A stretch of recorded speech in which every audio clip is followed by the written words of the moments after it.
Ya, Assalamualaikum warahmatullahi wabarakatuh. Judulnya Pak Ustaz hari ini Pak? Hari ini tetap judulnya ilmu kehidupan ya. Baik, sebelum kita mulai ta'lim subuh ini, saya mohon kita berdoa sebentar, membacakan ta'awud, basmalah, salawat nabi, dan baca umul kitab suratul fatihah. Mari kita mulai bersama-sama. A'udzu billahi minasy syaithanir rajim. Bismillahirrahmanirrahim. Allahumma shalli ala sayyidina Muhammad wa ala ali sayyidina Muhammad. Bismillahirrahmanirrahim. Alhamdulillahi rabbil alamin. Ar-rahmanir rahim. Maliki yaumiddin. Iyyaka na'budu wa iyyaka nasta'in. Ihdinas siratal mustaqim. Siratal ladzina an'amta 'alaihim ghairil maghdubi 'alaihim waladdallin. Amin ya rabbal alamin. Ya alhamdulillahi rabbil alamin. Wassalatu wassalamu asrafil anbiya wal mursalin sayyidina walana Muhammadin wa alihi washabihi ajmain, amma ba'du. Baik, bapak-bapak yang dirahmati Allah, ibu-ibu di jamaah subuh Al-Furqan. Jadi hari ini seperti biasa, memang kalau bapak ibu tanya kepada saya, memang saya dari dulu awal berdakwah sampai sekarang Pak, saya selalu fokus menjelaskan tentang ilmu kehidupan. Jadi ilmu kehidupan ini bagaimana kita menjalani kehidupan, karena suka tidak suka bapak ibu kan dipaksa Allah ya, tanda kutip, menjalani kehidupan. Kan bapak ibu nggak minta kan hidup kan, dan mati pun bapak ibu juga mungkin tidak minta kan. Tapi ternyata suka tidak suka bapak ibu siapapun orangnya akan menjalani fase kelahiran dan fase kematian. Jelas ya? Jadi siapapun orangnya. Nah, untuk itu karena kita percaya semua yang hadir di sini bahwa Al-Quran itu adalah solusi hidup ya. Apapun yang bapak ibu akan jalani itu akan menjadi terselamatkan kalau bapak ibu mengikuti yang namanya Al-Quran. Siapa yang mau bantu saya? Seperti biasa membaca ayat, tadabbur ayat ya. Pak siapa biasanya yang baca ayat? Oh bapak. Baik, kita mulai talim subuh ini di surat 17 ayat 15. Silahkan. Tadabbur aja, artinya saja, nanti kita implementasikan dengan apa yang kita alami selama ini. Surat 17 ayat 15. A'udzubillahi minasyaitonirrajim. Surat Al-Isra Ya, 15. Barang siapa berbuat sesuai dengan petunjuk Allah. Barang siapa berbuat sesuai dengan petunjuk Allah, yang sekarang kita pegang atau fahami Al-Quran, maka sesungguhnya itu untuk keselamatan dirinya sendiri. maka itu untuk diri kita Pak. Terus? Dan barang siapa tersesat, maka sesungguhnya kerugian itu bagi dirinya sendiri. Tapi barang siapa mengikuti hawa nafsunya, maka dia akan tersesat, dan itu untuk merugikan dirinya sendiri. Dan seorang yang berdosa tidak dapat memikul dosa orang lain. Terus? Tetapi kami tidak akan menyiksa sebelum kami mengutus orang rasul. Baik, jadi intinya kita semua sepakat tadi ya bahwa Al-Quran sebagai petunjuk kehidupan. Kalau bapak ibu mengikuti Al-Quran dengan benar, itu untuk keselamatan bapak ibu sendiri. Tapi kalau mengikuti hawa nafsunya, itu untuk kerugian kita sendiri. Jadi di dalam menjalani kehidupan itu pilihannya cuma dua Pak, mengikuti Al-Quran atau mengikuti hawa nafsunya. Nah ini yang akan saya kupas. Mudah-mudahan kita menyadari itu, akhirnya kita bisa mempraktekkan semuanya ya. Baik, ayat berikutnya kita buka surat 20 ayat 123 124. Surat Toha. Ya. 20 surat Toha ayat 123 124.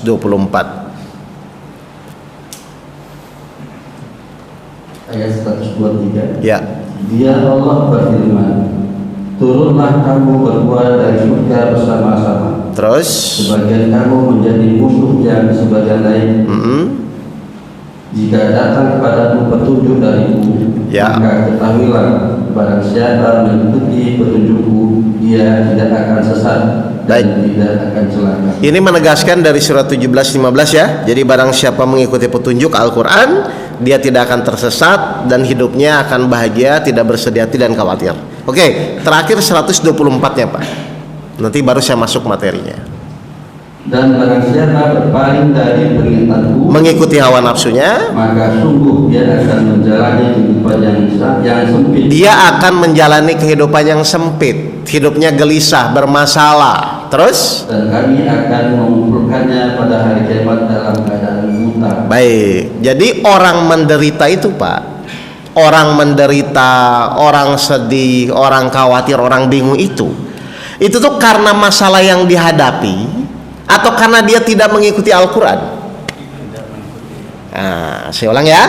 Jadi Bapak Ibu punya masalah, merasa berat hidupnya, merasa menderita, merasa gelisah di dalam menjalani hidupnya, itu tuh karena masalahnya atau karena tidak mengikuti Al-Quran. Saya ulang. Jadi Bapak Ibu pusing itu karena masalah atau karena tidak mengikuti Al-Quran? Kenyataannya Bapak Ibu tuh pusing itu kenyataannya tuh karena masalahnya atau karena tidak mengikuti Al-Quran biasanya?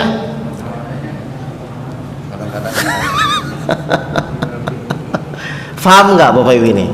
Jadi saya tuh kadang-kadang mendapat jamaah itu cerita, Ustadz suami saya begini, hutang saya belum lunas, usaha saya begini, keluarga saya begini, anak saya begini. Dia pusing dengan masalahnya. Padahal kalau menurut ayat ini, orang yang disempitkan jalan hidupnya itu bukan karena masalahnya Pak.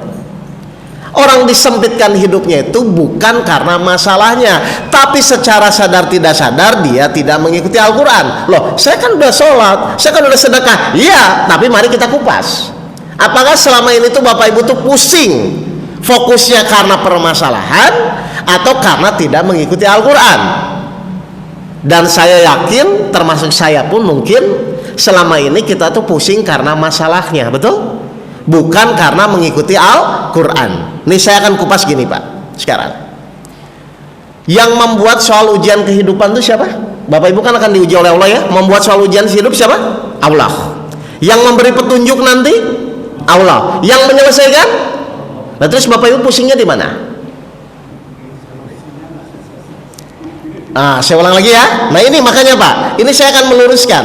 Jadi orang pusing itu sebenarnya bukan pada letak masalahnya, bukan pada letak ujiannya, tapi mungkin pas dia menjalani ujian tersebut, mungkin dia kurang mengikuti Al-Quran. Itu saja sebenarnya. Karena tidak mungkin Bapak Ibu, di sini janji Allah benar. Barang siapa mengikuti Al-Quran, maka dia tidak akan khawatir, tidak akan bersedih hati. Tapi barang siapa yang berpaling dari petunjukku atau Al-Quran, mengikuti hawa nafsunya, maka dia akan menjalani kehidupan yang sempit. Jadi ini bukan urusan keadaan, ini urusan hati. Sempit dan lapang itu kan di hati kan Pak? Atau saya mau nanya begini, apa iya orang kaya itu bahagia semua Pak? Tidak. Apa iya orang miskin itu menderita semua? Tidak. Berarti kondisi bahagia dan tidak bahagia itu bukan karena keadaan yang Bapak Ibu hadapi, tapi apakah Allah memberikan kelapangan hati atau menyempitkan hatinya? Jelas ini Bapak dan Ibu ya? Baik, nah sekarang ayo kita kupas apakah selama ini kita mengikuti Al-Quran atau tidak ya. Kita awali dari surat 29 ayat 2. Ada 4 poin, nanti Bapak Ibu perhatikan di sini. 29 ayat 2, hakikat ujian hidup, atau judulnya hakikat ujian hidup saja ya. Baik. Apakah manusia mengira bahwa mereka akan dibiarkan hanya dengan mengatakan kami telah beriman dan tidak diuji? Baik, jadi tujuan Allah memberikan ujian di surat Al-Ankabut ayat 2 untuk apa? Meningkatkan keimanan. Satu ya, tujuan Allah menguji manusia itu tujuannya salah satunya di surat 29 ayat 2 adalah meningkatkan keimanan. Baik, sekarang yang kedua ya, surat 76 ayat 2 ya. Ada 4 poin Pak. Nanti kita samakan apakah selama ini kita mengikuti atau tidak. Sungguh kami telah menciptakan manusia dari setetes mani yang bercampur yang kami hendak menguji. Yang kami hendak mengujinya Dengan perintah dan larangan. Jadi tujuan Allah menguji manusia itu Allah ingin tahu siapa yang menjalankan perintahnya, betul Pak? Ya. Dan siapa yang menjauhi larangannya. Berarti goalnya adalah taat. Baik, tadi yang pertama Allah menguji manusia tujuannya meningkatkan keimanan. Yang kedua Allah menguji manusia tujuannya supaya taat dengan perintah dan larangan. Kan begitu kan Pak? Baik, perintah dan larangan itu namanya takwa lah kasarnya. Atau 65 ayat 2, coba Pak loncat ke sana. Kita lihat dulu ya tujuan Allah menguji itu apa aja. Nanti kita samakan kita tuh sudah menjalani itu atau tidak. 65 ayat 2 bawahnya saja, barang siapa ya. At-Tolak ayat 2 barang siapa, yang bawahnya Pak silakan. Ada? Maka apabila Langsung saja bawahnya, barang siapa? Yang bawahnya ada? Barang siapa bertakwa kepada Allah, barang siapa bertakwa kepada Allah, niscaya dia akan membukakan jalan keluar. faham Pak? Allah memberikan ujian, satu untuk meningkatkan keimanan, dua supaya kita taat. Ketika taat Allah janji memberikan jalan keluar, kan begitu ya. Nah sekarang ayat yang ketiga, poin ketiga, surat Al-Baqarah ayat 155. Nanti setelah itu kita rangkum. Al-Baqarah 155.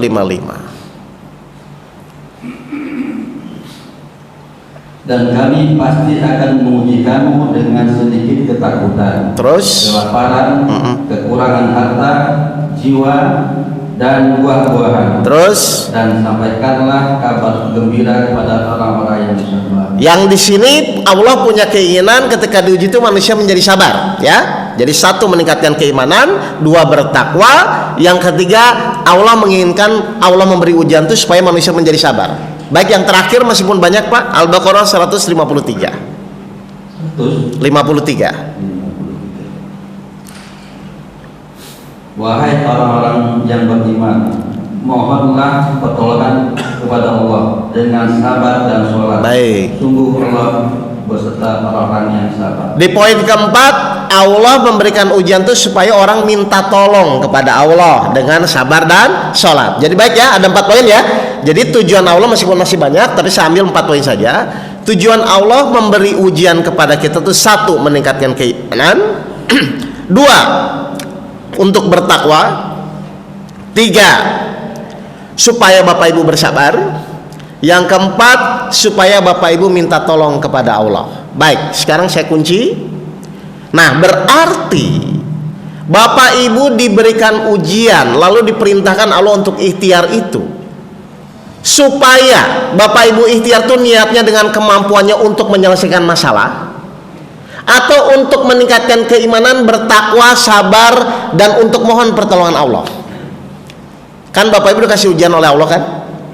Biasanya Bapak Ibu ketika dikasih ujian oleh Allah itu, Bapak Ibu tuh fokus berikhtiar dengan kemampuannya untuk menyelesaikan masalah, atau Bapak Ibu fokus menjadi sabar, meningkatkan keimanan, bertakwa, dan mohon pertolongan kepada Allah. Biasanya yang mana? Biasa fokus masalah. Padahal ada nggak perintah Allah di dalam Al-Quran yang menyuruh Bapak Ibu tuh, hei manusia, nih saya kasih ujian, silahkan kamu ikhtiar, selesaikan dengan kemampuan kamu. Ada atau tidak? Kalau tidak ada, terus selama ini tuh Bapak Ibu mengikuti siapa? Halo? Di dalam Al-Quran tuh tidak ada apa? Allah menyuruh Bapak Ibu, diberikan ujian, Bapak Ibu berpikir bagaimana dengan kemampuan Bapak Ibu selesaikan. Allah memberikan ujian itu tujuannya satu, meningkatkan keimanan, dua, bertakwa, tiga, Bapak Ibu supaya mohon pertolongan, yang keempat, agar Bapak Ibu tadi apa? Bersabar kepada Allah. Jadi tujuan kita ikhtiar itu harusnya 4 poin ini, atau tujuannya untuk menyelesaikan masalah. Terus kenapa selama ini Bapak Ibu ikhtiar ingin menyelesaikan masalah? Dan ini sudah dilakukan bertahun-tahun tanpa Bapak Ibu sadari. Makanya kata Allah, barang siapa berpaling dari petunjukku, maka dia akan menjalani kehidupan yang sempit. Karena selama ini orang tujuan ikhtiar itu biasanya hanya untuk menyelesaikan masalah. Sekarang pertanyaannya, kenapa Bapak Ibu selalu seperti itu pemikirannya? Dan itu Bapak Ibu tuh dari mana? Tujuannya hanya untuk menyelesaikan masalah. Karena dari ayat-ayat yang tadi tidak ada, Pak. Allah menyuruh, hei manusia nih kamu ikhtiar, silakan selesaikan masalah itu dengan kemampuan, tuh nggak ada. Yang Allah suruh tuh Bapak Ibu jadi sabar, Bapak Ibu minta tolong kepada Allah, Bapak Ibu bertakwa, taat kepada Allah, dan Bapak Ibu meningkatkan keimanan. Kan itu disuruhnya. Kenapa selama ini Bapak Ibu ketika diuji selalu fokusnya untuk menyelesaikan masalah? Nah, saya mau bertanya, ini dasarnya. Terus selama ini kenapa Bapak Ibu niatnya selalu ingin menyelesaikan masalah? Kan tidak ada di dalam Al-Quran. Yo, silahkan dijawab. Setiap masalah kita introspeksi dulu, identifikasi masalahnya, kemudian kita introspeksi ya tadi ya. Betul. Baru nanti udah ada masalah itu baru kita tolong pada Allah. Oke, saya mau bertanya gini. Misalnya Bapak Ibu nggak bisa buat nasi goreng. Ketika Bapak Ibu nggak bisa buat nasi goreng itu langsung buat atau melihat panduannya, resepnya dulu? Harus lihat resepnya dong Pak. Nanti jangan-jangan ngawur, nanti akhirnya nggak enak rasanya, kan begitu kan? Bapak Ibu ada masalah, itu tuh Bapak Ibu langsung mengikuti hawa nafsunya, ingin cepat selesai, atau mengikuti panduannya dulu? Ya ikuti dong panduannya dulu. Jangan pas ada masalah gimana supaya selesai. Jangan pas ada masalah ini gimana, anak saya bagaimana harus berubah. Kan nanti dulu. Lah fungsinya Al-Quran itu apa? Kan Al-Quran itu ketika Bapak Ibu tidak mengerti, ketika apapun masalah yang dihadapi, lihat Al-Qurannya seperti apa. Ternyata selama ini orang ketika punya masalah, yang muncul hanya keinginannya bagaimana secepatnya masalah itu terselesaikan. Nah, awal masalah itu bukan di masalahnya, Pak, karena Bapak Ibu tidak mengikuti panduan Al-Quran. Mengerti ini Bapak dan Ibu ini?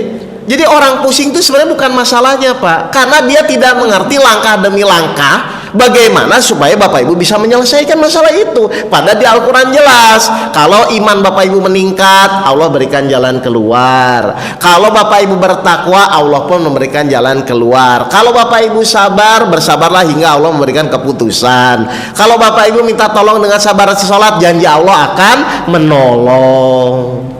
Jadi ternyata Bapak Ibu tuh ikhtiar itu bukan disuruh menyelesaikan masalah dengan kemampuannya, tapi disuruh sabar, disuruh takwa. Setelah itu bonusnya Bapak Ibu mendapatkan jalan keluar. Ayo jujur aja, Bapak Ibu tuh kalau punya masalah tuh ingin sabar atau ingin cepat selesai? Nah, itu disuruh siapa? Loh, kenapa begitu? Kan tadi udah jelas, barang siapa mengikuti Al-Quran itu untuk keselamatan dirinya sendiri. Barang siapa mengikuti hawa nafsunya, maka kerugianlah bagi yang menjalani. Kan begitu kan? Nah, saya takutnya bertahun-tahun Bapak Ibu hidup itu hanya mengikuti hawa nafsunya. Contoh, kalau Bapak Ibu diuji Allah, terus Bapak Ibu tujuannya ingin sabar, berarti ketika masalah itu belum selesai, Bapak Ibu masalah nggak? Kalau tujuannya ingin sabar, nggak ada masalah. Tapi selama ini kalau Bapak Ibu tujuannya ingin cepat selesai, ketika masalah itu belum selesai, masalah nggak? Nah, jadi masalah itu dibuat sendiri atau dibuat masalahnya? Jadi tujuan kita disuruh ikhtiar itu salah satunya jadi sabar, bukan untuk menyelesaikan masalah. Ketika Bapak Ibu jadi sabar, innallaha ma'as-sabirin, Allah bersama orang yang sabar, maka Allah yang akan menyelesaikan. Nah, jadi saya mau nanya, selama ini tuh Bapak Ibu tuh sebenarnya mengikuti Al-Quran atau kurang mengikuti? Makanya jadi pusing sendiri. Al-Quran nyuruh sabar, Bapak Ibu ingin cepat selesai. Bapak Ibu nggak sadar ya mengikuti hawa nafsunya selama ini ya? Nah, ini yang mau saya kupas, karena kebanyakan orang tuh begitu Pak. Jadi cerita panjang masalahnya, tapi ketika saya tanya, waktu ada jamaah, Ustadz bagaimana nih, masalah saya belum selesai, padahal saya sudah ikhtiar kesana kesini, kesana kesini. Terus saya nanya ke dia, Bu, Pak, masalah tuh yang menginginkan siapa? Allah, kami hendak mengujinya. Berarti yang perlu pertanyaan itu, ini tuh bicara keinginan kita atau bicara keinginan Allah ketika kita diuji harusnya? Harusnya bicara keinginan Allah. Allah inginnya apa? Bertakwa, meningkatkan keimanan, meningkatkan kesabaran, mohon pertolongan. Kan Allah inginnya itu. Kenapa kok Bapak Ibu fokusnya saya ingin selesai, saya ingin selesai? Nanti dulu.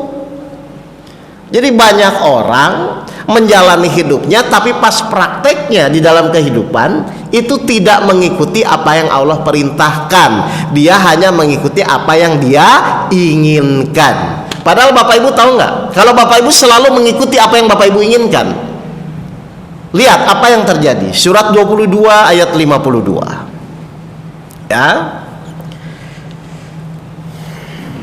Jadi sebenarnya sederhana kok Pak. Apa yang terjadi? Surat 22 ayat 52. Kalau Bapak Ibu selalu fokus pada apa yang kita inginkan.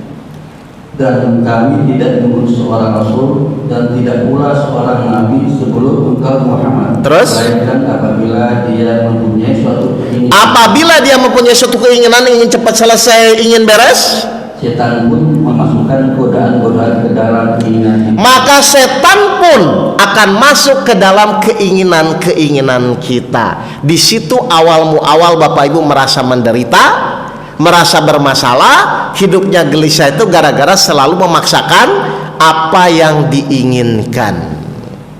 Sudah berapa tahun Pak melakukan itu? Sudah berapa lama Bapak Ibu selalu memaksakan keinginannya?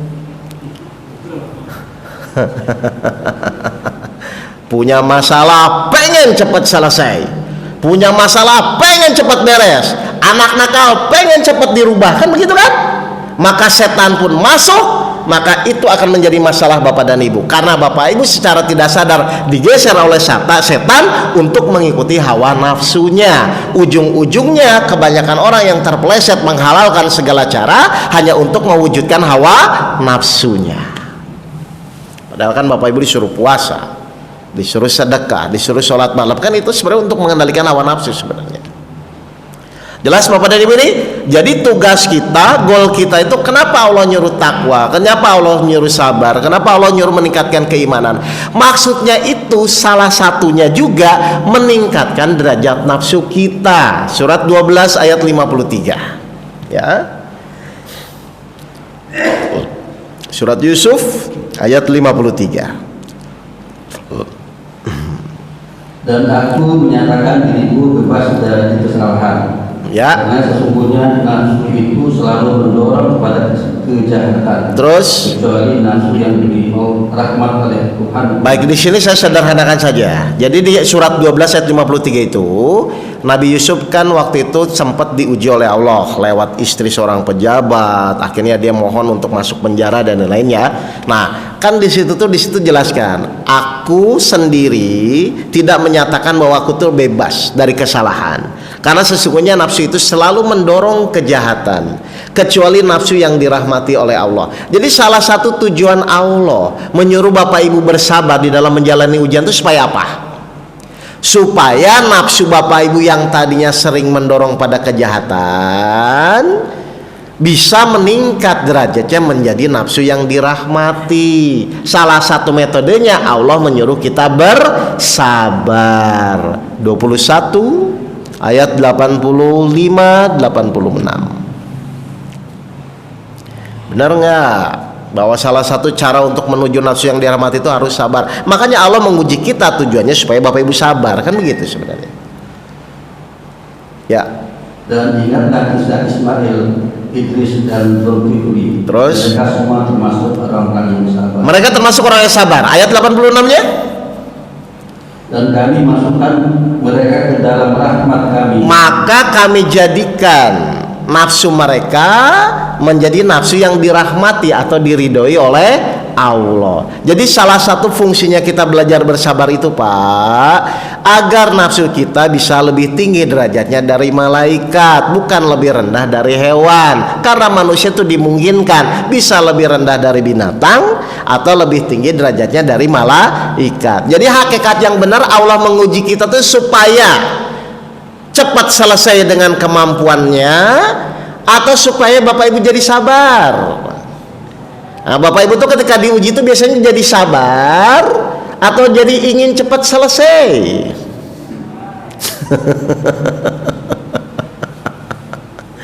Makanya akhirnya mau masalah sekecil atau sebesar apapun, Bapak Ibu terjebak. Bagaimana supaya cepat selesai? Bagaimana terus begitu, Pak. Dan itu dilakukan tanpa sadar, bertahun-tahun melakukan seperti itu. Padahal tadi kita setuju, sebelum kita melakukan sesuatu, baca dulu dong SOP-nya apa. Allah tuh inginnya apa? Ketika diberikan ujian tuh Allah tuh inginnya apa? Bukan apa yang kita inginkan. Kenapa? Karena Allah yang ngasih soal. Berarti ketika Allah memberikan ujian pasti punya tujuan. Dan tujuannya bukan hanya sekedar mewujudkan apa yang kita inginkan. Karena yang namanya jalan keluar itu sudah dijamin belum sama Allah, Pak? Yang namanya solusi hidup, jalan keluar itu sebenarnya sudah dijamin belum? Barang siapa bertakwa kepada Allah, niscaya Allah memberikan jalan keluar. Berarti jalan keluar perlu difikirkan atau fokus saja bertakwa kepada Allah.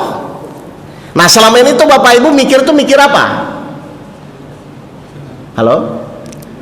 Lah, kenapa jadi mikirin jalan keluar?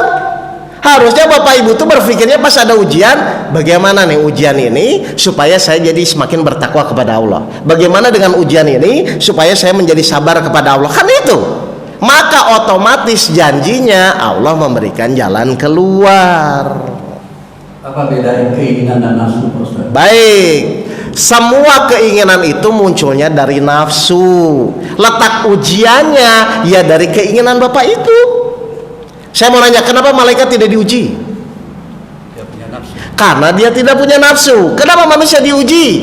Karena dia punya nafsu. Makanya manusia itu dikasih pilihan, mau mengikuti hawa nafsunya atau mau mengikuti Al-Quran. Pertanyaan saya, ketika keinginan kita tidak sesuai dengan ayat Al-Quran, berarti kita tetap mengikuti Al-Quran atau Al-Quran suruh mengikuti keinginan kita? Saya ulang. Ketika ayat-ayat Al-Quran tidak sesuai dengan keinginan kita, tidak sesuai dengan nafsu kita, Pak, berarti kita tetap mengikuti Al-Quran, berarti menekan hawa nafsu kita, atau Al-Quran disuruh mengikuti keinginan kita? Yang benar adalah kita, hawa nafsu kita harus mengikuti Al-Quran. Jadi kalau Al-Quran nyuruh sabar, Bapak Ibu masih ngotot ingin cepat selesai atau ingin jadi sabar? Kalau Al-Quran nyuruh Bapak Ibu sabar, berarti Bapak Ibu tuh tetap maksa ingin cepat selesai atau ingin jadi sabar? Halo Pak, Bu. Ini Ustaz, kalau kita kembali ke Al-Quran, Ya. Quran itu banyak surat-suratnya. Betul. Kita punya masalah. Ya. Apa yang bisa menuntun kita bahwa ini masalahnya ayat ini, surat ini bagaimana? Lagi Al-Baqarah 153 coba dibaca lagi. Enggak, maksudnya kita orang Betul. kembali ke Al-Quran. Baik. Kalau kita tidak ngaji kan berarti nggak ketemu. Betul. Silakan dibuka lagi Al-Baqarah 153. Kan sebenarnya cuma begitu, Pak. Ikuti aja. Kita juga nggak tahu kapan masalah kita selesai. Tapi yang kita tahu janji Allah itu benar. Ketika Allah menyatakan dalam ayatnya, ya jalani saja dengan keyakinan. Apa kata Allah di Al-Baqarah 153? Wahai orang yang beriman. Wahai orang-orang yang beriman, satu, kita harus yakin kepada Al-Quran, kepada Allah. Mohonlah pertolongan kepada Allah dengan sabar dan sholat. Mohonlah pertolongan kepada Allah dengan sabar dan sholat. Jadi ada tiga. Allah bersama orang-orang. Sungguh Allah bersama orang yang sabar. Jadi kalau kita ingin ditolong Allah di ayat ini, Pak, apa yang harus dilakukan? Wahai orang-orang yang beriman. Jadi satu, yang pertama apa, Pak?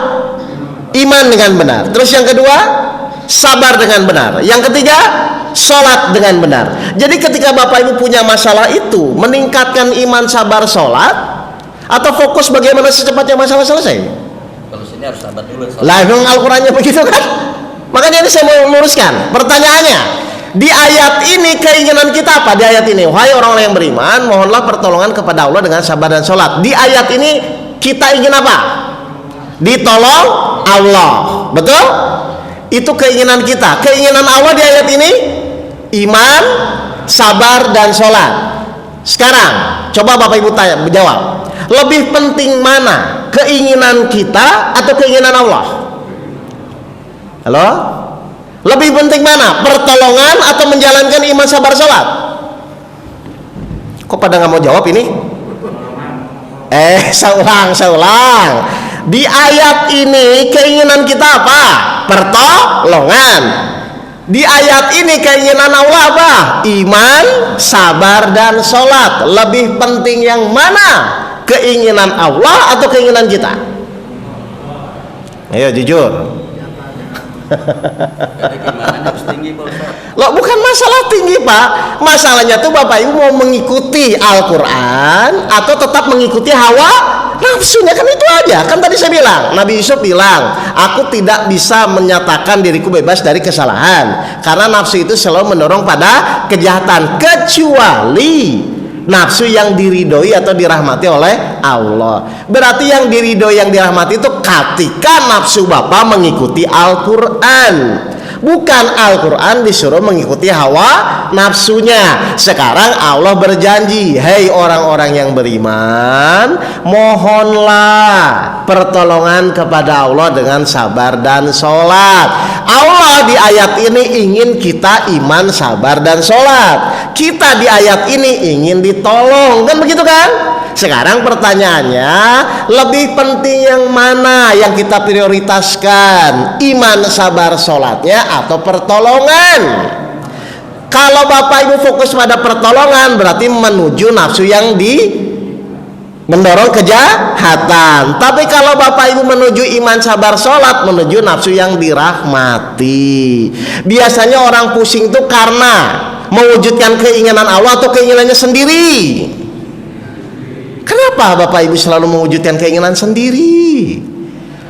Kan Bapak Ibu disuruh mengabdi kepada Allah. Berarti yang namanya mengabdi itu mengikuti keinginan yang diabdi atau mengikuti keinginan sendiri.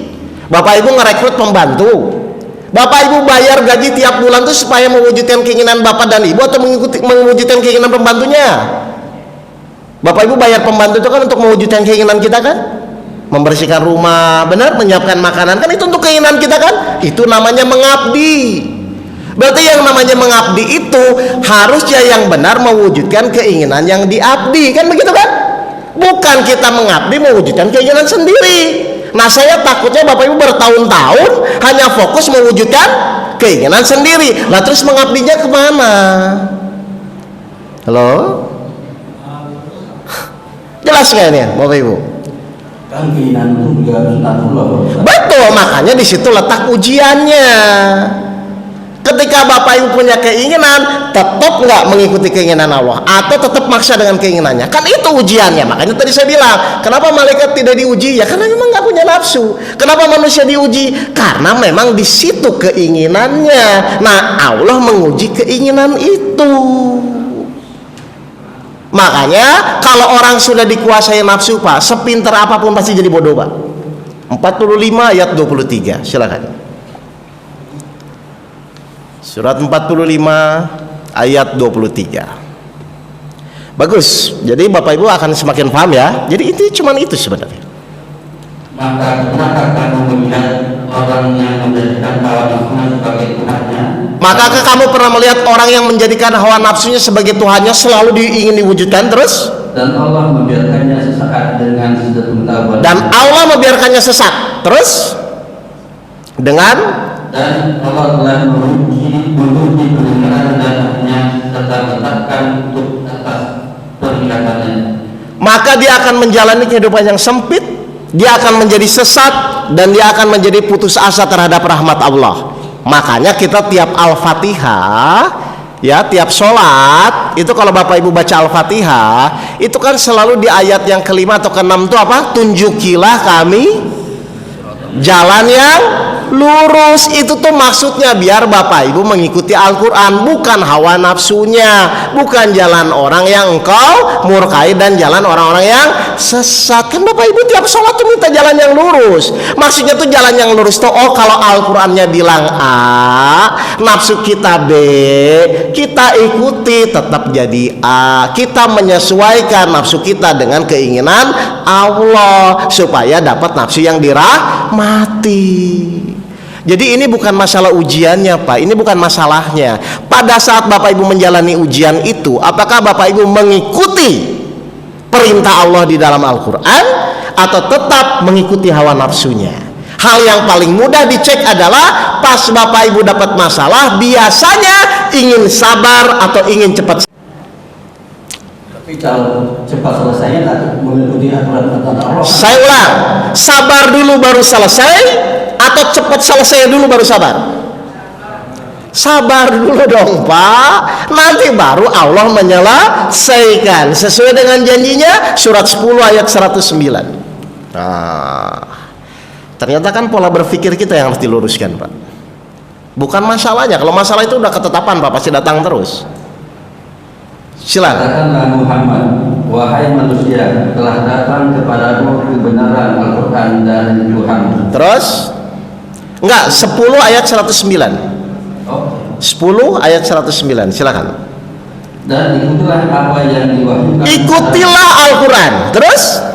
Dan bersabarlah hingga Allah memberi keputusan. Dan bersabarlah hingga Allah memutuskan. Berarti sabar tuh dari awal sampai akhir atau awal doang? Sabar tuh dari awal sampai akhir dan terus menerus. Padahal kenyataannya orang tuh biasanya sabar atau ingin cepat selesai. Nah Bapak Ibu kan tahu itu mengikuti hawa nafsunya. Kenapa terus dijalani? Makanya Allah nurunkan namanya Al-Quran. Atau 21 ayat 37. Coba Bapak Ibu perhatikan ya.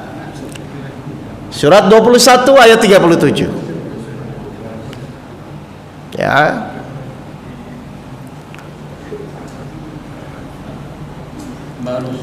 Ya. Santai aja. Manusia diciptakan bersifat tergesa-gesa. Betul nggak? Manusia itu diciptakan bersifat tergesa-gesa menurut Al-Quran. Terus? Kelak akan aku perlihatkan kepadamu tanda-tanda kekuasaan. Tapi tetap Allah yang memegang kuncinya. Terus? Maka janganlah kamu meminta aku menyegerakannya. Maka kamu jangan minta supaya aku menyegerakannya. Memang Allah tuh karyawan Bapak dan Ibu. Bapak Ibu sabar dong. Nanti Allah memberi keputusan. Allah tuh pasti nggak janji akan menyelesaikan, akan memberikan jalan keluar. Oh janji nggak? Tinggal seyakin apa, seberiman apa Bapak Ibu kepada janji-janji Allah di dalam Al-Quran. Kenapa Bapak Ibu selalu maksa-maksa Allah supaya ingin cepat selesai? Halo Pak? Nggak, Bapak Ibu tuh sadar nggak salah satu fungsi ujian itu untuk mengendalikan hawa nafsu Bapak dan Ibu? Sadar nggak ini? Berarti ketika Bapak Ibu pusing, gelisah dan lain-lain, itu koreksi. Kok saya begini ya? Oh berarti saya pasti mulai dipelesetkan setan supaya saya memaksa Allah untuk mewujudkan apa yang diinginkan. Semua itu pasti ada ketetapannya dan pasti akan datang kok Pak. Tenang saja. 16 ayat 1. Tenang saja, kita yakin kok. Dengan kesabaran, dengan keyakinan, keimanan, Allah tuh pasti nolong kok. Oh itu janji kok. 16 ayat 1. Apa kata Allah? Ketetapan Allah pasti datang. Ketetapan Allah pasti datang kok. Terus? Maka janganlah kamu meminta agar dipercepat kedatangannya. Terus kenapa Bapak Ibu selalu mempercepat? Ingin cepat tuh mau kemana?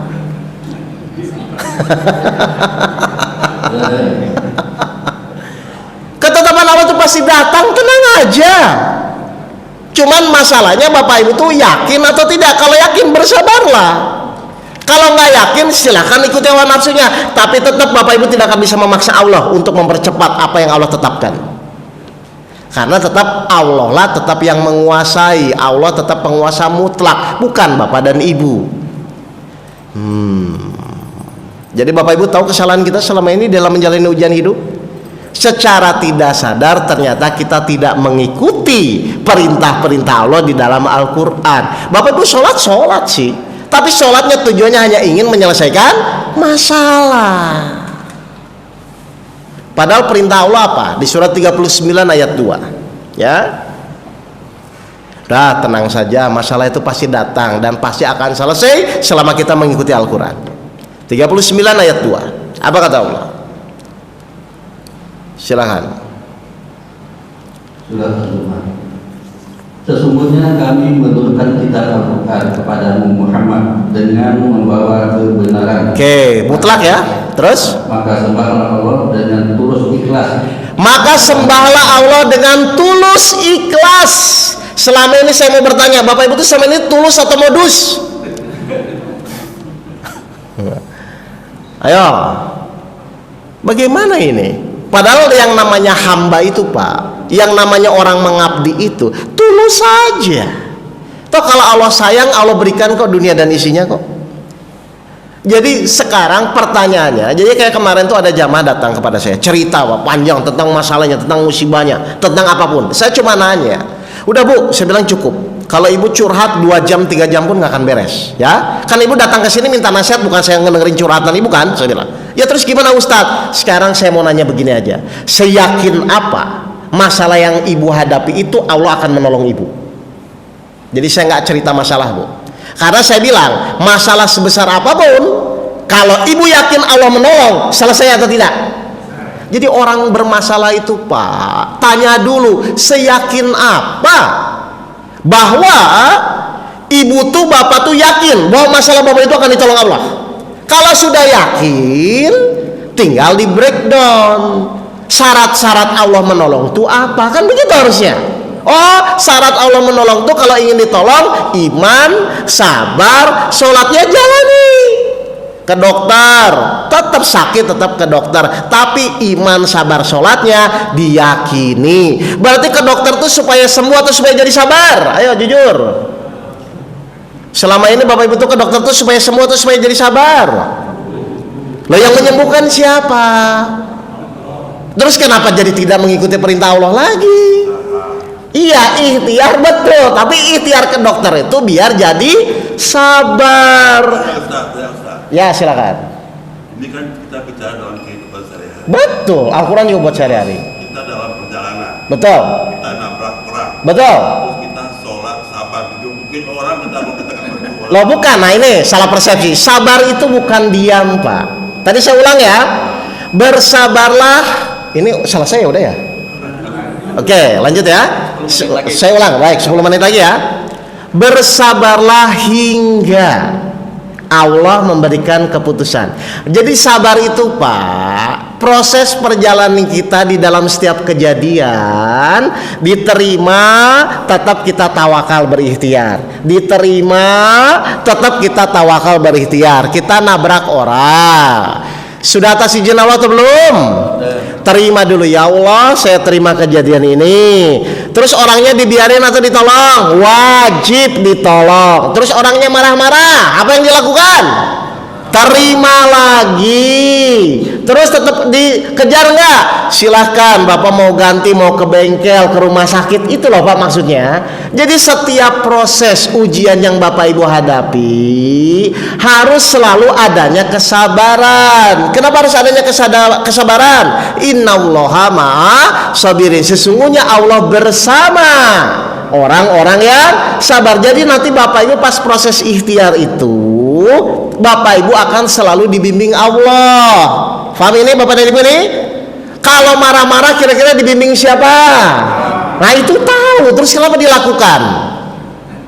Lah kan tahu kan? Jadi sabar itu bukan diam Pak. Sabar itu ikhtiar maksimal secara terus menerus di dalam kesadaran bahwa ada kejadian, terima jalani, terima jalani. Rasul itu sabarnya luar biasa nggak? Nomor 1 nggak?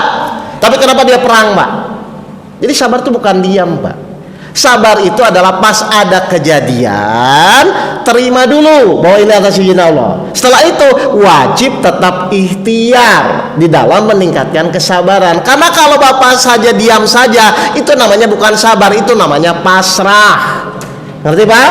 Jadi tolong bedakan ya bahasa sabar dan bahasa pasrah. Banyak orang salah di sini. Jadi sabar itu bukan diam. Saya mau bertanya gini, kalau bapak ibu di dalam menjalani ujian sabar, kira-kira ada nggak orang putus asa? Kalau bapak ibu di dalam menjalani ujian itu sabar, kira-kira ada nggak orang putus asa? Orang putus asa itu kenapa? Ya karena nggak sabar. Harusnya bapak ibu tanya, kenapa sih di setiap kejadian itu Allah menginginkan kita sabar? Kan itu kan surat 3 ayat 142. Silakan. Jangan-jangan bapak ibu salah tafsir juga sabar. Surat 3 ayat 142. 142. Surat Ali Imran ayat 142. Apakah kamu mengira bahwa kamu akan masuk surga? Apakah kamu mengira bahwa kamu akan masuk surga? Padahal bapak ibu ingin masuk surga kan? Terus. Padahal ternyata bagi Allah orang-orang yang beriman di antara kamu, dan belum nyata orang-orang yang sabar. Jadi syarat masuk surga apa? Sabar, Bapak Ibu yang masuk surga. Udah sabar atau belum? Tapi ingin masuk. Ayolah Bapak Ibu. Jadi sebenarnya Allah ngasih ujian-ujian kehidupan dan Allah menyuruh Bapak Ibu sabar. Sebenarnya kan Allah memaksa Bapak Ibu untuk masuk surga kan? Tapi Bapak Ibu fokusnya malah bagaimana supaya masalahnya cepat selesai, bukan bagaimana supaya sabar. Pak, saya jelaskan. Bapak Ibu mau cepat selesai masalah pun datang lagi nggak masalah yang lain? Datang. Ketika masalah satu selesai, maka akan datang masalah yang kedua. Ketika masalah kedua selesai, akan datang masalah yang ketiga.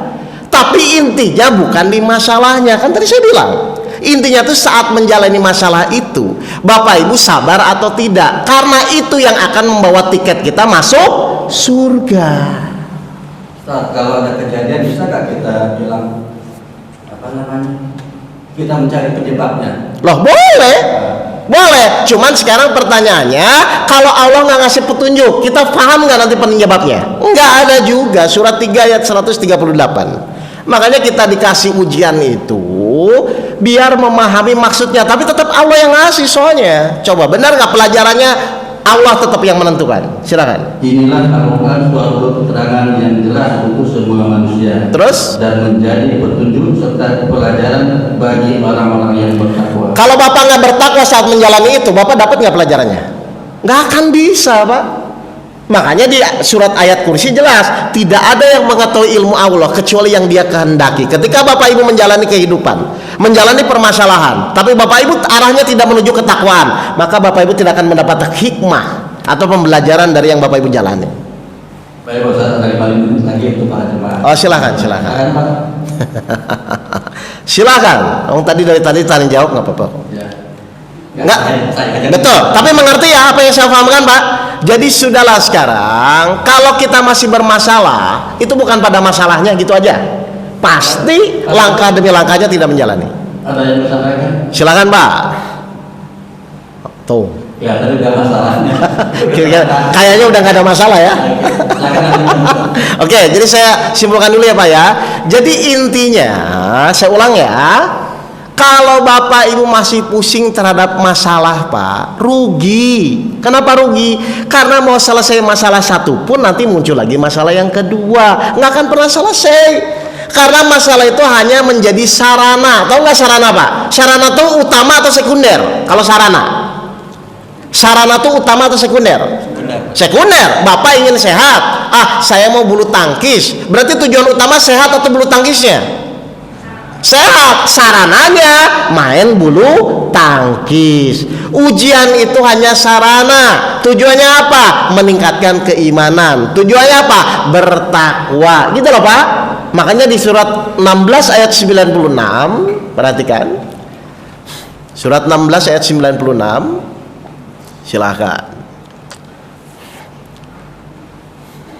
Apa kata Allah? Apa yang ada di sisimu akan lenyap. Apa yang ada di sisi kita akan lenyap. Ujian akan lenyap, harta benda akan lenyap, dan lain-lain semua akan lenyap. Terus? Dan apa yang ada di sisi Allah adalah kekal. Apa yang kekal? Lanjut, Pak. Dan kami pasti akan memberi balasan kepada orang yang sabar dengan pahala yang lebih baik. Jadi yang kekal apa? Pahala, sabar. Yang lenyap apa? Ujiannya. Berarti yang terpenting sabarnya atau ujiannya? Selama ini Bapak Ibu sabarnya atau ujiannya?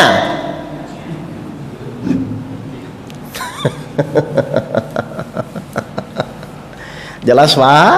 Ayo silakan, Bapak mau diskusi nggak apa? Ya. Sangat bagus. Ya. Masalah ada kita masalah. Kemudian surat-surat yang tadi disampaikan mungkin saya mencatat. Ya. Barangkali ada silabus yang Ustaz kalau masalah ini loh ayat-ayatnya loh.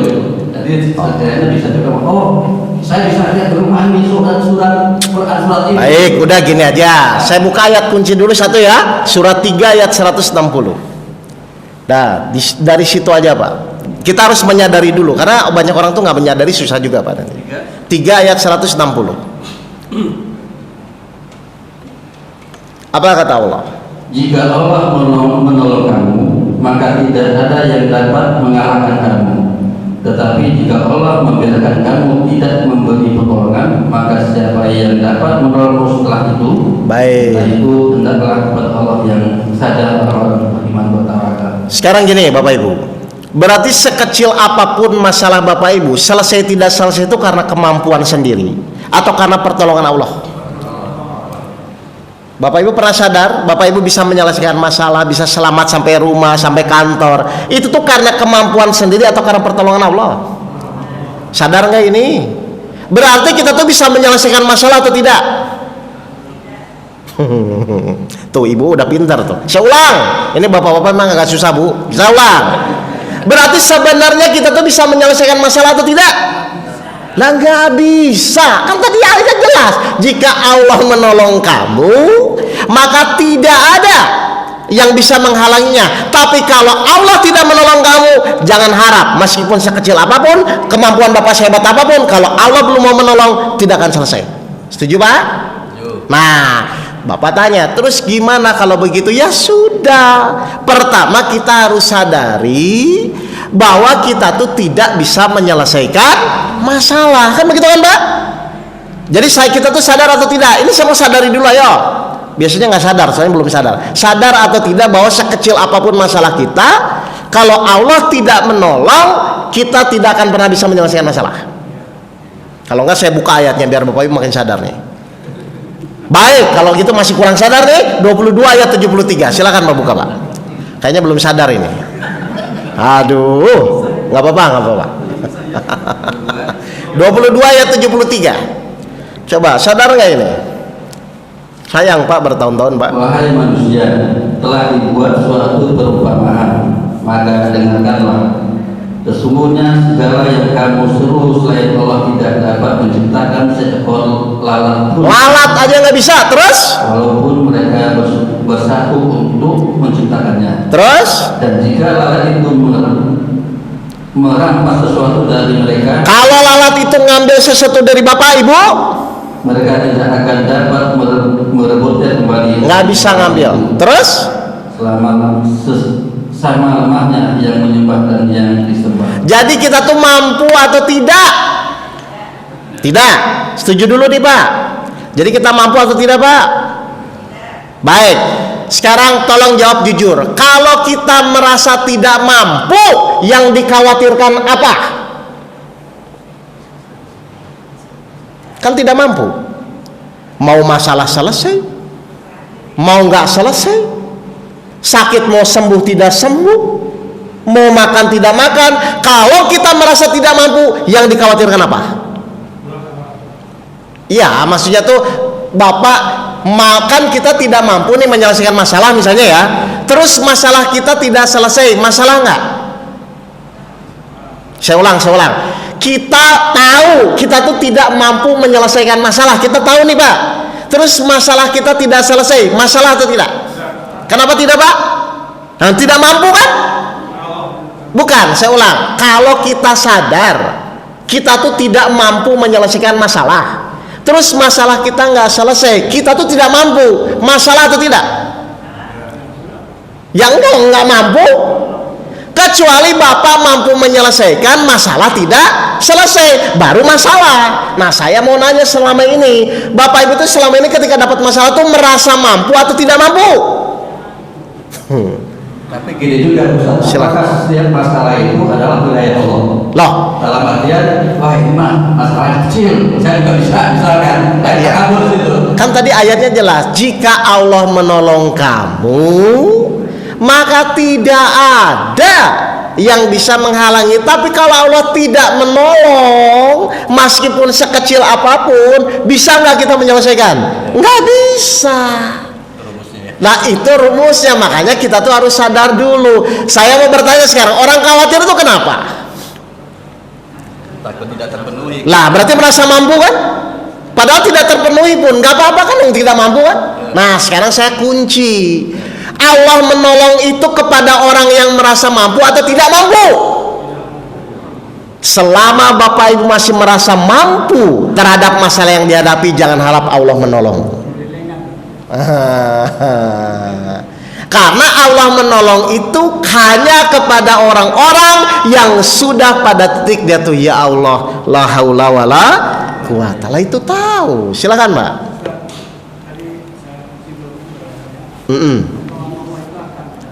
Ya. Betul. sabar dengan ibadah, Betul. dan sholat dengan benar. Betul.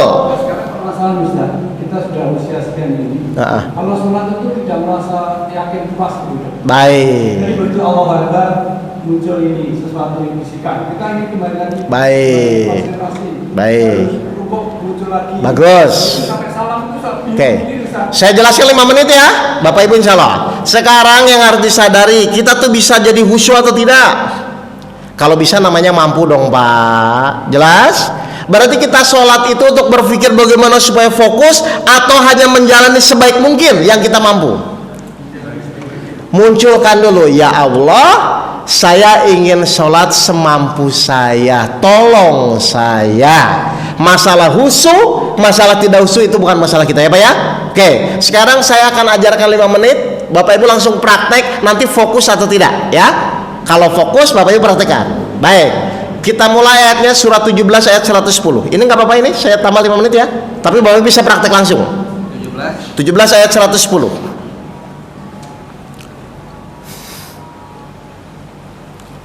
17 ayat 110. Katakanlah Muhammad, serulah Allah atau serulah Ar-Rahman, Terus dengan nama yang mana yang kamu dapat menyeru, baik.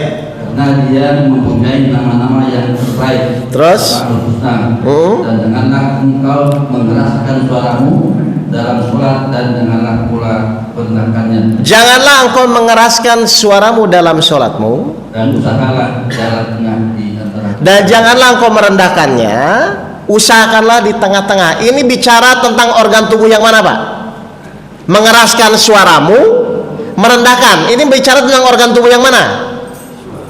Mulut dan telinga. Ngerti ya? Baik. Sekarang Bapak Ibu fokus saja mulut dan telinga ya. Siap ya? Baik. Mulut tugasnya apa Pak di dalam sholat? Ngomong, menyampaikan bacaan, betul? Telinga tugasnya apa? Mendengarkan. Berarti nanti si mulut akan menyampaikan bacaan. Misalnya baca Al-Fatihah ya. Baca Al-Fatihah, misalnya satu ayat, Bismillahirrohmanirrohim. Berarti tugas telinga itu mendengarkan langsung satu ayat atau kata per kata, Bismillahirrohmanirrohim. Tugas telinga mendengarkan mulut itu satu ayat langsung, Bismillahirrohmanirrohim, atau kata per kata, Bismillahirrohmanirrohim. Yang mana? Kata per kata ya. Jadi tugas telinga apa Pak? Mendengarkan kata per kata. Ingat ya, tugas telinga. Tugas mulut menyampaikan, cukup terdengar di telinga. Oke, kita buktikan ya. Baik, Bapak langsung praktek ya. Matanya nggak boleh merem ya, mata melihat tempat sujud ya. Dengarkan kata per kata di telinga Pak. Saya ulang, di telinga ya, bukan di pikiran ya. Baik, fokus atau tidak? Satu ayat dulu, siap. 1, 2, 3. Silahkan telinga fokus mendengarkan kata per kata, silakan.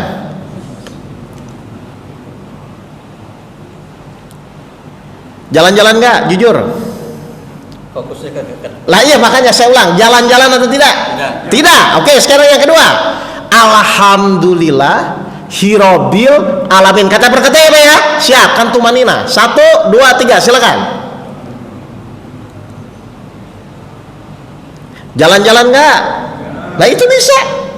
Oke, coba sekarang agak panjang. Baca Al-Ikhlas 4 ya. Tetap kata per kata ya, mau ayat berapapun kata per kata. Qul huwallahu ahad. Kata per kata ya Pak ya. Siap. 1, 2, 3, silakan baca Al-Ikhlas. Kata per kata.